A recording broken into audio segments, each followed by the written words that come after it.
Hiya, my name is Lucas Good, and today I'm going wild camping. So we're in the south of England, more specifically we're hiking along the South Downs Way, which is a trail that spans pretty much the whole width of Hampshire, and we're in the Queen Elizabeth Country Park section of that trail. It's a really nice hike that I'd been wanting to do for ages, so I'm glad I got to do it on such a nice day. I'm doing a 2-day hike, so that's one night in the tent, and the finish line is on top of a hill that overlooks the whole surrounding area, so that's what I had to look forward to on the second day. Now, I know that wild camping is illegal in England, but I did remain respectful to the surrounding area and I made sure I left everything in the same way as I found it. Carrying your whole life on your shoulders for a few days is a really unique experience in my opinion. For a start, it's really fucking heavy, and I never quite got fully used to that amount of weight on my shoulders. The first 2 hours are the most difficult in my opinion. It's kind of like the world kicks your ass just enough for you to question if you're sure you want to keep going or just turn back and go home. But I think once you get over that hump, your body starts finding a rhythm, and then your mind is able to start thinking about things other than being tired.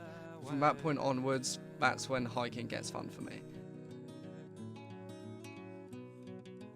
So I was thinking about this the other day, right? To me, hiking or travelling, or at least having somewhere to go in a physical setting really focuses my mind. Once I'm doing it and in motion to reach my objective, I don't need to look at my phone anymore. I'm no longer forgetful. My mind seems sharper. My mind does wander, but I think about things in a clearer way than when I usually do in my daily life. Right, like when I'm constantly on my phone scrolling, it's like my mind is just constantly like in a cloud. I'm not able to like concentrate and focus on like a task. I'm able to do it out here, or at least I'm just able to think in a more clear manner. It's like my mental reward structure is reset when I'm out here experiencing nature.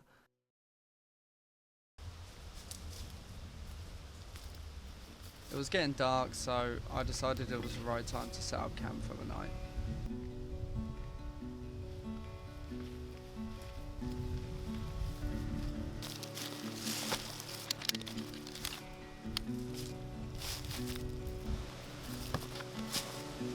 I had a pot noodle for dinner, made myself a brew, and then I got ready for bed.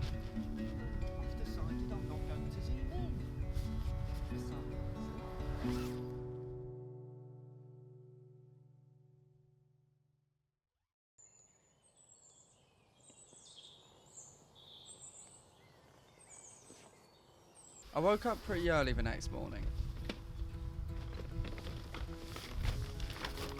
I had a bit of breakfast, which was this weird vegetable soup I found lying around in a cupboard at home.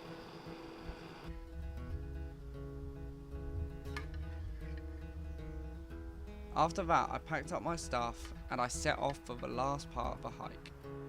The backpack is there. That's where I camped. And this is the view that I had. Pretty cool.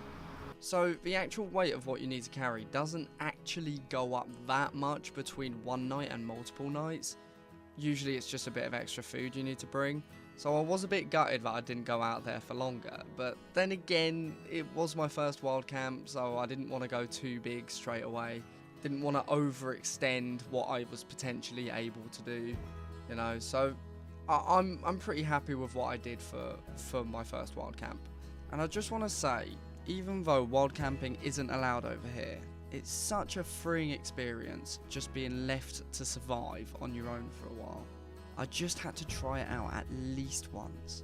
It's the closest I've gotten to pure survival in my life so far, and I really enjoyed the simplicity of it. And finally, I made it to my destination, the view at the top of a hill.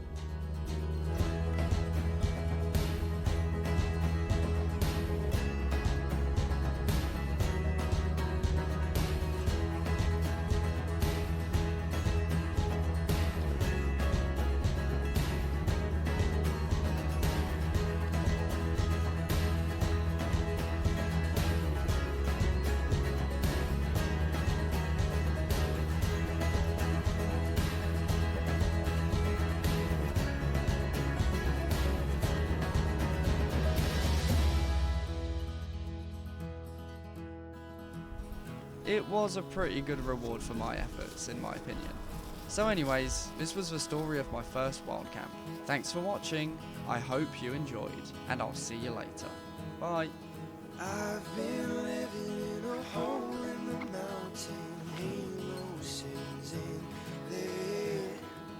Oh, these memories, they keep on following the devil, he's a rambling man. I've been living in a hole in the mountain, ain't no sins in there. Oh, these memories, they keep on following the devil, he's a rambling man.